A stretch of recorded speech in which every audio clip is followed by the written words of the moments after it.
As a society, we does need police, but it is a fact that police is used by politicians to protect themselves against the citizens. That happens over and over all over the world. If you enjoy these videos, don't forget to like, comment and subscribe for more. Also, stay tuned for some funny comments in the thread throughout the video.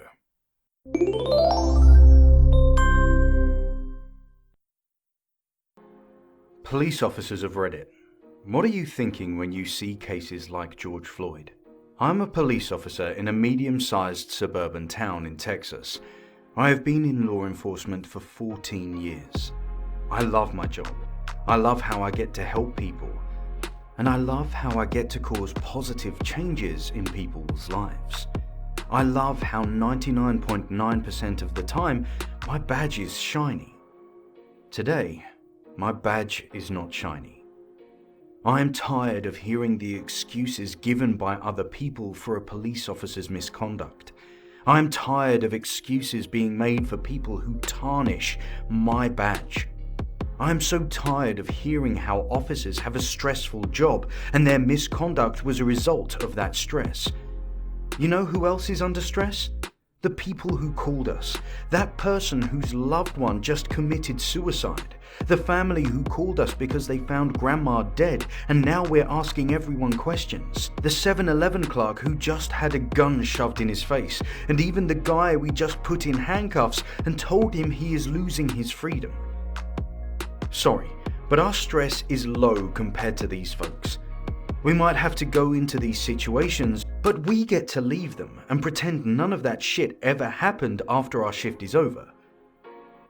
I'm tired of hearing excuses for the bad police officers. I'm tired of the excuse, well, he puts his life in danger. Sure, I know we put our lives in danger. I've had guns, knives, and even swords pulled on me. I've responded to bomb threats, suicidal subjects, assaults in progress, robberies in progress, etc. You know who else puts their lives in danger?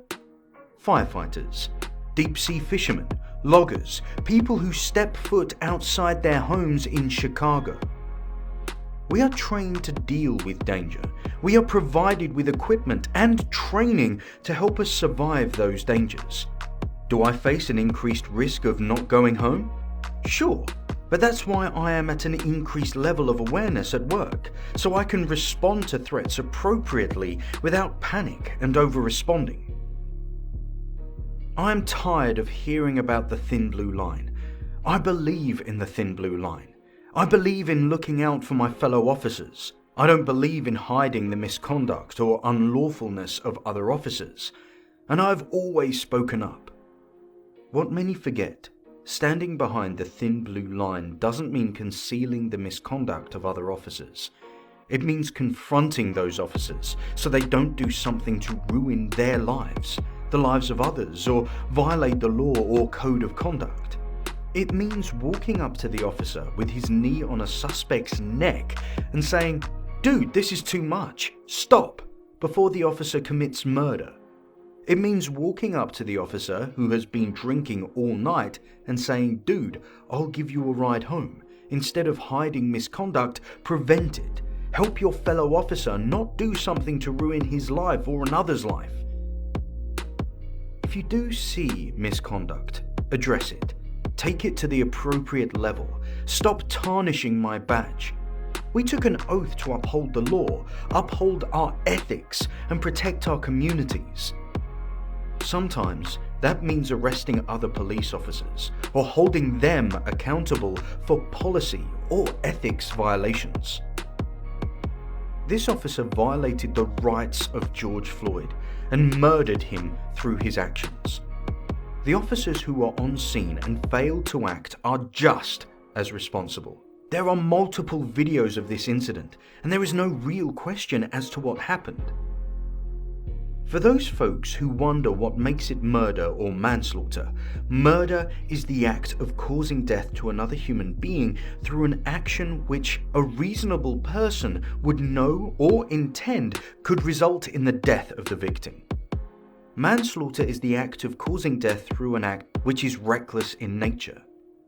Every officer in America is taught about positional asphyxiation, and while some departments allow neck restraints, all officers are taught the dangers of neck restraints and are taught not to apply pressure to the back of someone's neck or head when they are proned out on the ground in handcuffs. If you enjoy these videos, don't forget to like, comment, and subscribe for more.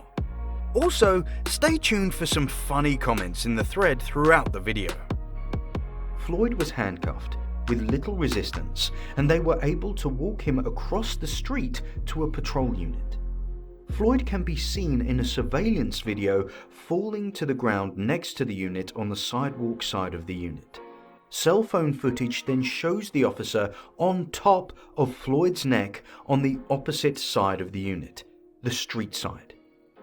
There is a random man in the background telling Floyd just to get in the car and he can't win. Floyd can be heard saying he knows and he's done. This implies that Floyd may have resisted or attempted to escape, but was still restrained in handcuffs. Floyd can be heard multiple times saying he can't breathe. The cell phone video shows the officer kneeling on top of Floyd's neck for at least 8 minutes, with around 4 of those minutes with Floyd being unconscious. Even if Floyd did attempt to resist or escape, there was no reason to hold him down for 8 minutes. What was the point of restraining him for so long? Why did the other officer not assist the primary officer with restraining Floyd so they could get him in the patrol unit quicker? Why did the primary officer continue to restrain Floyd by his neck after Floyd became unresponsive? Why can the officer be heard at some point asking Floyd if he's still a tough guy? I can only come up with one answer to all these questions, and that was that the primary officer, Chauvin, wanted to prove to Floyd that Floyd was not such a tough guy. I see an officer assaulting another human being, going beyond taking control of a suspect, using force as punishment, and ultimately causing the death of another human being. I see a second officer who stood and watched and did nothing, despite knowing that what the first officer was doing was a violation of law and policy. I see officers who were trying to get back at Floyd for running his mouth and resisting an arrest by using force they knew could result in death or serious bodily injury in a situation which did not justify using deadly force. This officer committed murder. Plain and simple. This officer tarnished my badge and the badges of all police officers. Worst of all, this officer tortured his victim for 8 minutes. Imagine your last thoughts and memories being those of a police officer, a person who the public is supposed to be able to trust, placing his body weight on your neck, slowly asphyxiating you against hot asphalt while he asks you if you're still a tough guy. I hope this officer, and any officer who allowed this to happen, is tried and convicted. It's going to be some time before I can polish my badge back to a shine. In the meantime, a family is suffering. A community is burning. All because of one guy who should have never been an officer. What do I think?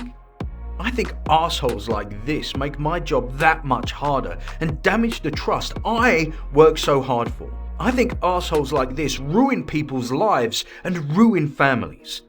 I think assholes like these should be stuck in a prison with all of the people they ever arrested. Much respect. Fist bump. Fist bump. So much more respect for you. I have goosebumps after reading this. Your empathy gives me hope. Very well written. Thank you for your service and for taking the time to write this. This should have more upvotes. The sword part has me curious. House that we frequent because of domestic issues. Grandma keeps allowing the kids, I say kids, but they are in their 20s, to move back in.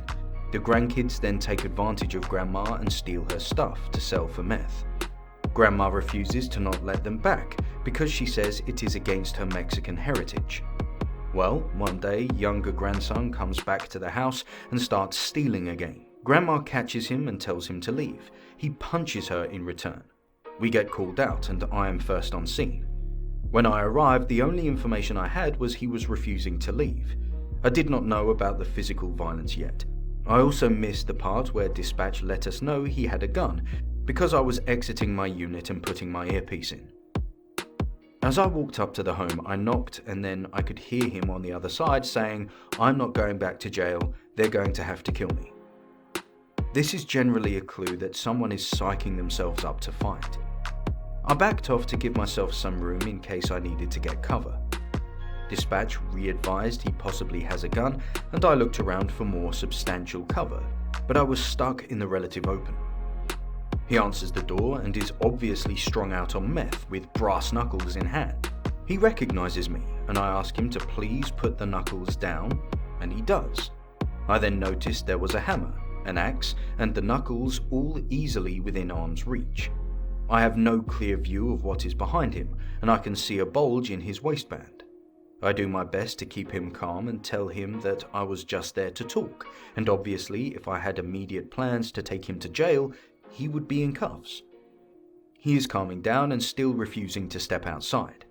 After a couple of minutes, he can hear the sirens of my backup coming, and he says, "You know what? Fuck this," reaches behind him and grabs a machete which he has modified into a small sword. He begins moving toward me while cocking his arm back with the machete.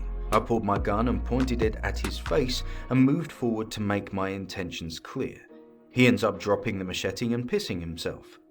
At this point, he becomes very compliant and steps out, and I find he has a BB gun in his waistband, which looks like an S&W pistol, fake logo and all, and various other weapons strewn around. I get him cuffed, and other officers finally show up on scene and check the house for any other persons while I escort him to my unit. As I am walking up to the unit, he tells me he is not going to get in my car. I ask him why, and he says the governor wants him dead and he knows cops like to kill brown people. Now, I try to use humor when I can to de-escalate situations. I have dealt with this guy enough, and I know what is humorous to him. I tell him, "Dude, if I wanted to shoot you, I had every right to do so at the house. Even your grandma would have called that justified. If I shoot you in my car, my chief is going to be pissed about the bloody mess I made." This actually succeeded in making him smile, agree, and get in my car. He ended up convicted for continuous family violence, robbery, and the brass knuckles. His defense attorney at trial actually approached me and complimented the way I handled the situation, the collection of information, and the report. Told me the only reason they were even in court is because they believed Grandma would refuse to testify or cooperate. She cooperated on this one though. She was done with him finally. "Thanks for sharing.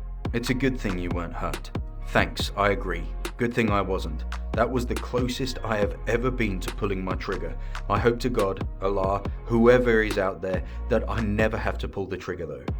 I would like to go my 25 without using deadly force or, being killed." You're right. We have a lot of hard work to do, but so does the citizenry. Citizens need to stop willingly giving up their rights to the government. Citizens need to stop actively fighting to have their First and Second Amendment rights removed or heavily restricted. Know what keeps a government in check? When the citizenry can effectively march on and remove the government when it goes out of bounds. I'm in no way advocating for violence against anyone. It is against my beliefs to use violence until it is necessary. But when the government fears the citizens, it will listen to the citizens. Do not give up your right to free speech just because a word might offend you. Do not give up your right to defend yourself or hold the government accountable.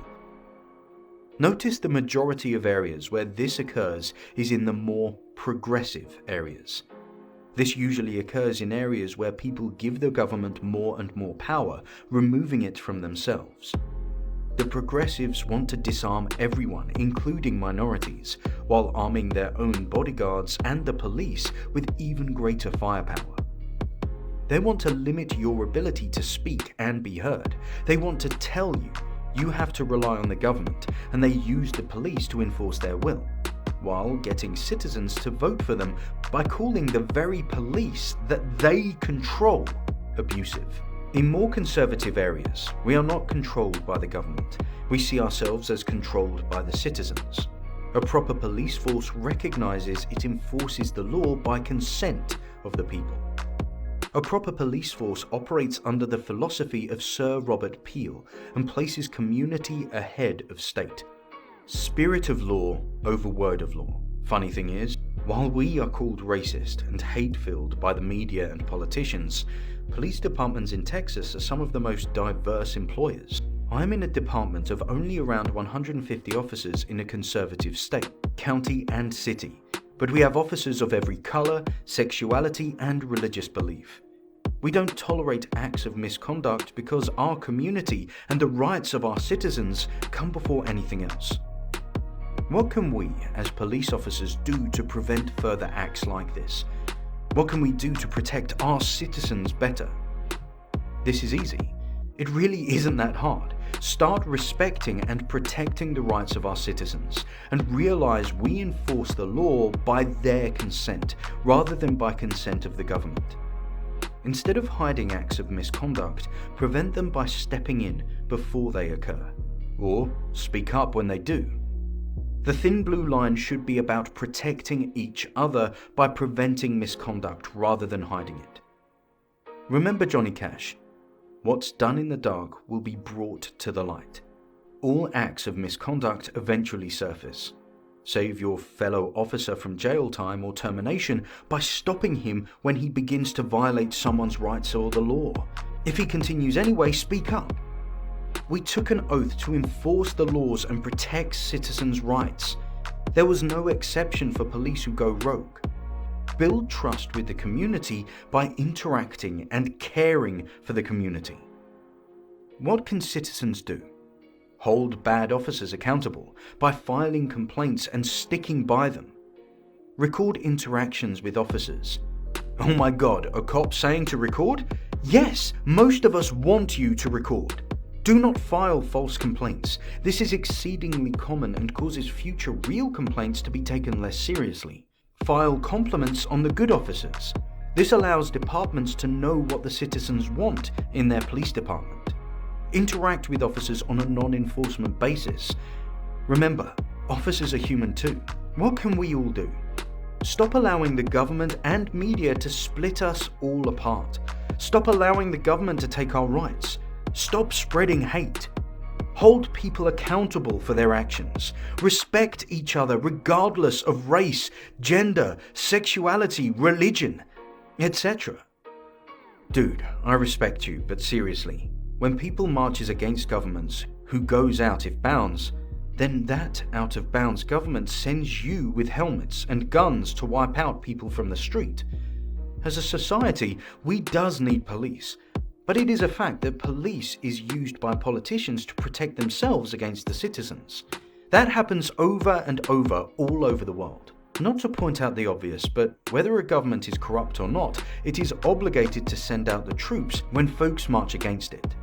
Even at the founding of our nation, when the founding fathers were saying people should rise against a tyrant or corrupt government, there was an uprising due to soldiers not being paid after the war ended.